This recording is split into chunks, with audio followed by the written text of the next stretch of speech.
Hi, everyone, and welcome to the Franchising Matters video series brought to you by Reshift Media. My name is Steve Yours, and I'll be your host. Today, I'm joined by Sherry McNeil, who is President and CEO of the Canadian Franchise Association. As President and CEO, Sherry is responsible for the management of the CFA, leadership of its staff, and providing strategic advice to the board of directors. A veteran of the industry with more than 20 years of experience helping franchisors and franchisees grow and thrive, Sherry has been regularly ranked among the 100 most influential women in franchising in the world. Emphasize the world, by the way. And she also serves as the Vice Secretariat for Communications on the executive leadership team of the World Franchise Council, which is an organization of international franchise associations. Prior to her role at the CFA, Sherry has worked with a wide variety of franchise systems in categories from new and emerging concepts to iconic franchise brands like Dairy Queen, Boston Pizza, Little Caesars, and Yum Brands, as both a consultant and in executive leadership roles. That's quite a lot of history there, Sherry. Welcome to the show. Well, thanks so much, Steve. It's great to be here. Thank you for the invitation. Wow. We're honored to have you, never mind. And the whole point today is obviously to talk about franchising, and we're right here at the end of December, so I can't think of a better time to talk about what we've seen and what we see coming up. So let's jump right in. So if we look backwards, let's start backwards before we go forwards. What have you seen in 2023? Anything interesting, any big trends, anything you'd call out that you'd want to talk about?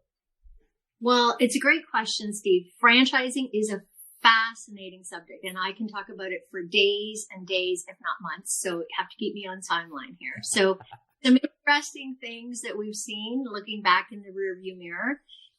Franchising is projected to be the 13th largest industry in Canada in 2023. Wow. And why is that significant? Well, it is significant because in 2022, franchising in this country was a $100 billion contributor to the Canadian GDP.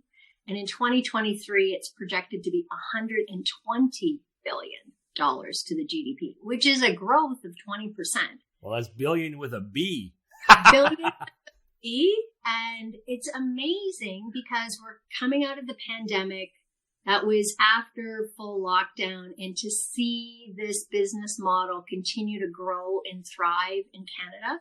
We are a very franchise-friendly country, but it's a testament to the relationship between franchisor, franchisee, and supplier, all working together to grow their respective businesses and to support each other, one throughout the pandemic, but even afterwards. And the industry has come out stronger than when it entered the pandemic in 2020. So that's what in the rearview mirror. Well, and the CFA has had a huge role in that. So not to give you too big a plug there, Sherry, but as a member of the Canadian Franchise Association, I know you and the board of directors and the whole CFA staff, I know you've worked a ton on making sure that Canada remains franchising friendly, but also helping with that growth. So kudos to you as part of that number you just cited there.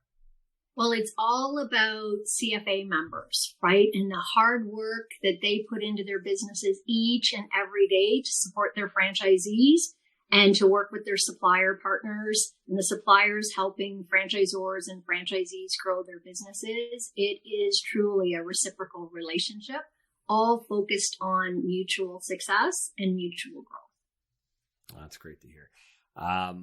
Well, so as we talk about that growth you're seeing, so what do you see going into 2024? Should we expect that kind of momentum? Anything you're looking forward to in next year?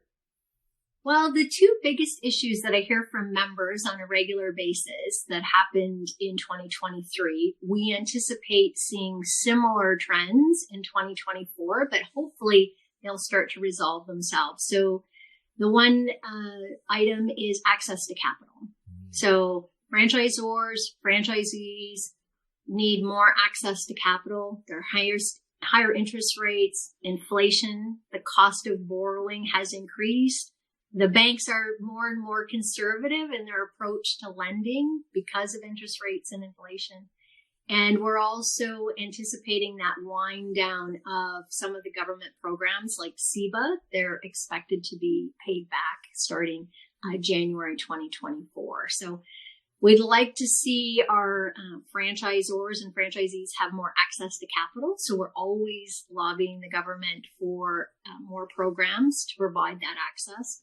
The other item that we saw a lot of in 2023, and we talked about it just a few minutes ago prior to you starting the podcast, is access to labor. Right. So our members are saying we don't have enough people to be able to supply our customers and the market with what they need. So the products and services. So that resource of people, companies are having to hire 2-3 people to do the work one person used to do prior to the pandemic, or they just can't find people at all. And so they're having to reduce their hours of operation.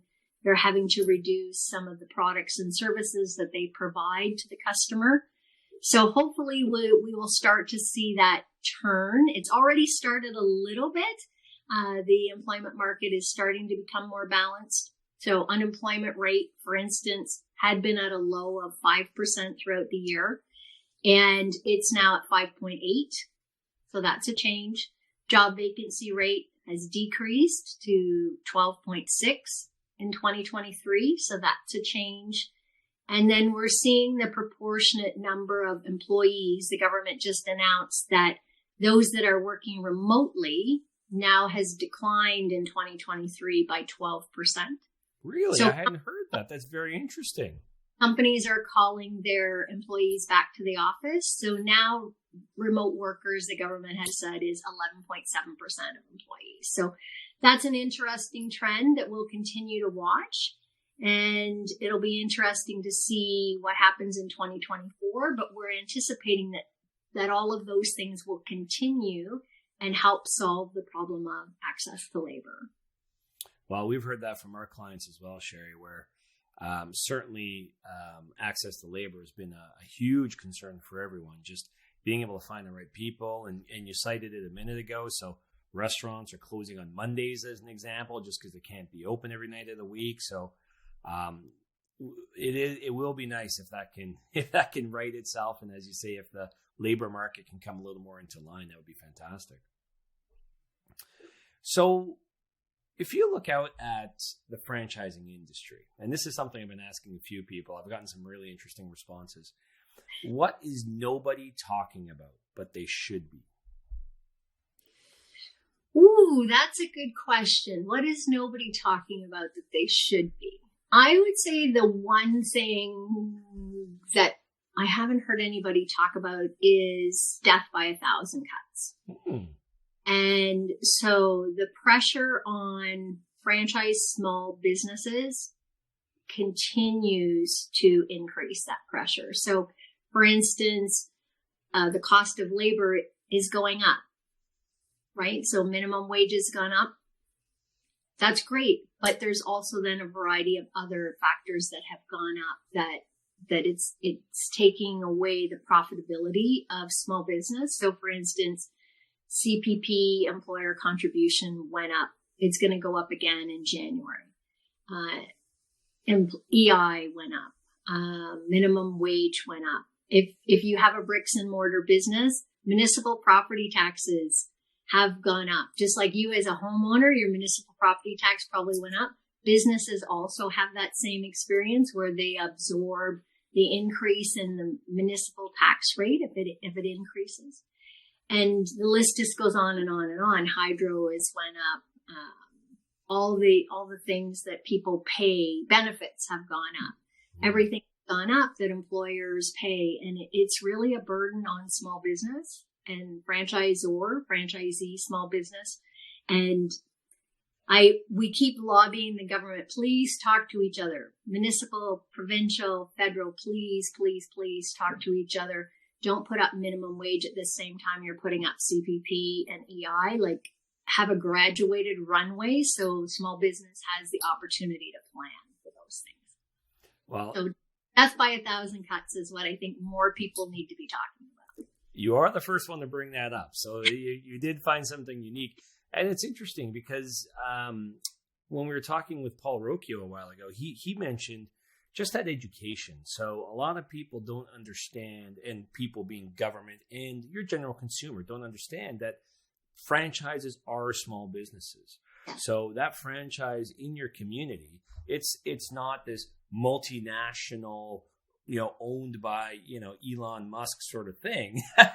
It's owned by that person that might live next door to you. And that person has bills to pay, and they got employees, and they're a small business, and they're an entrepreneur in their own right. And, it's absolutely, I love what you said, where those folks they're seeing their costs increase across the board. And obviously businesses are trying to be reasonable in terms of increasing the cost of the end consumer, right? Because we're just passing the problem down.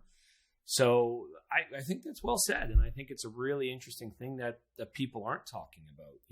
Franchises are small businesses too. And I think that's and I'll have to thank Paul Rocchio for that. So that's a great point. The franchise small business owner lives and works in the community that they serve. Their kids go to the same school that your children go to. They support local teams. They give back to various charities in support of that local community. And they are a small business owner. And please take the opportunity to support them. And most people do not understand that. You're right. They think, hey, it's a name of a big brand, so it's a big corporation, but it's actually owned and operated by a local small business person. Yeah, a few of those brands I just mentioned that you had, Dairy Queen as an example, right? That Dairy Queen down the street, there may be a lot of Dairy Queens, but that one is owned, by Bobby, who lives next door, sort of idea. So that's an excellent point. So as you look into 2024, again, trying to give our viewers and listeners here a little bit of a lens into Sherry McNeil's crystal ball, if I can put it that way. Mm-hmm. What advice would you give to franchise systems as they look forward into the next year? Ooh, what advice? I would say if they're not talking about technology, IT, artificial intelligence, they should be. And because it's a growing subject, technology leaps and bounds in progress on how companies manage their internal staff, how they work with their suppliers, how they work with the general public, etc. And artificial intelligence, I don't need to tell you, Steve, it's very interesting, and it's changing the way business does business. And it's changing the way people do business with business. So if they're not talking about it, they should be talking about it. Yeah, I love that you said that. And it's interesting. I interviewed Lou Gervaisi from your team a week or so ago. And Lou looked at it in a way I hadn't thought of, because we always talk about, technology is an enabler, and all this great new technology is going to change the way we work and make things easier. Lou had an interesting perspective, which was if you're not keeping up with it, it's actually a detriment. So it's actually a potential risk to your business to not know what's going on. Maybe you don't necessarily want to invest big money necessarily in it, but if you don't know what's going on, and you don't know that, Wendy's is experimenting with AI at their drive-throughs when you order a burger, it's literally an AI that's talking back to you. If you don't know these sorts of things are going on in the industry, you could get left behind. Well, it's VHS and the VCR. Yeah, you don't want to be Betamax. Don't get left behind. You're absolutely right. But it's true, though, in that there's a lot happening and in marketing, in operations, in legal. I know there's always different things happening from a government perspective that can impact franchising. So it's so important that people stay informed, and they're a member of organizations like the CFA, the IFA, the British Franchise Association, just so that way they can make sure that they're informed and frankly part of the solution in terms of making sure that their business model is protected. Absolutely. So the CFA, we are the only national not-for-profit organization that represents franchising in this country. And so we advocate to the government on a daily basis on how to protect and how to help us grow this business model in Canada, and help franchisors, franchisees, and our supplier partners grow this industry so we can be the 11th largest industry or the 10th largest industry in this country. And we provide, in addition to advocacy, lots of education. We provide networking to our members because our members really learn from each other. And we have suppliers that have solutions to the challenges that franchisees or franchisors are having. We have franchisors who have already experienced maybe some of the challenges new and emerging business owners have. So that's part of the magic of the CFA community, is that growing and learning from each other, sharing best practices, and all being focused on how can we grow this industry within our country. Well said. And it is an amazing community of people and so open to sharing. The CFA National Convention is one of my favorite events. It's coming up in Q2 of next year. Is that right? That's right. April 6th through the 8th in Montreal. Oh, la belle Provence. C'est bon, no? Yes, oui. That's it. That was all my French. Everything. So it's a great event. And I know we go there every year, and every year we just have a great time, learn a lot, just really a great community of people. Well, and that's actually how you and I first met way back, telling a history story now, way back when Risha first became a member of the CFA. I was on the franchisor side at that time, and I got to be your room host for a session you were doing, and I got to meet you and Kirk, which was amazing. It was fun. I had no gray hair at the time. And as I recall, we got to the Q&A section, and nobody had any Qs for all of our A's. And thank goodness there's Sherry McNeil in the back of the room going, I can ask a question. Yes, please. Please do. That would be just fantastic if you wouldn't mind. Well, sometimes people don't want to be the first person to ask a question. So I think I asked the first two, and then the audience just took off with questions. It was a fun time. And yes, it was our very first year, and it was a great time. And you as our room host was our first introduction to the CFA, and it's been fantastic ever since. Well, that's, once again, franchising, it's about the community, and it's all about the relationships within the community. And I think your relationship with the CFA is testament to that. You've been a longstanding CFA member.